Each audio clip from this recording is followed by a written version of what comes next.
Hello बच्चों, let's read the given question. Benzoic acid plus NaOH forms A gas and here carbon mass is 14.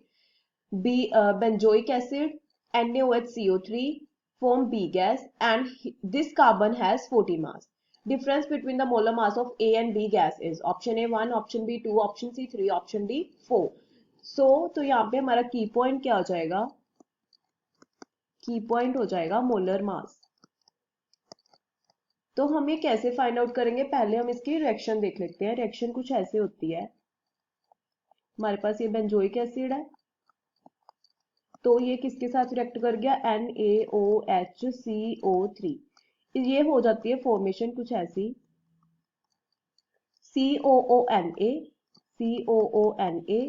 Plus CO2 plus water.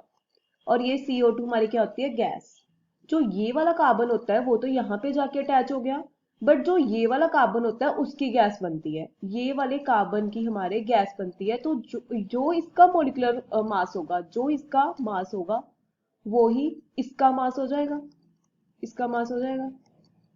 अगर हम ए में देखें, ए मतलब जिसमें ए gas बन रही है, मतलब हमारी CO2 गैस बन रही है, तो इसका मास तो 14 है, तो इसका हमारा 12 होता है.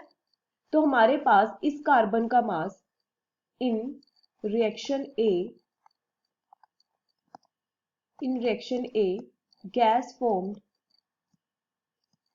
CO2 and carbon having mass is equal to 12 gram. So CO2 mass will be equal to 12 plus 1632, which will become 44 grams. Now in second reaction, this carbon has 14 mass. So this carbon will also have 14 mass. In reaction B, gas forms CO2 and carbon having mass 14 gram. तो उसका क्या हो जाएगा? CO2 is equal to 14 plus 32, which is equal to 46 grams.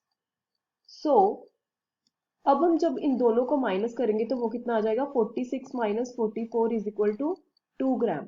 तो यहां से जो हमारा ऑप्शन बी है वो हमारा क्या हो जाएगा? फाइनल आंसर हो जाएगा. I hope you understand the explanation. Thank you.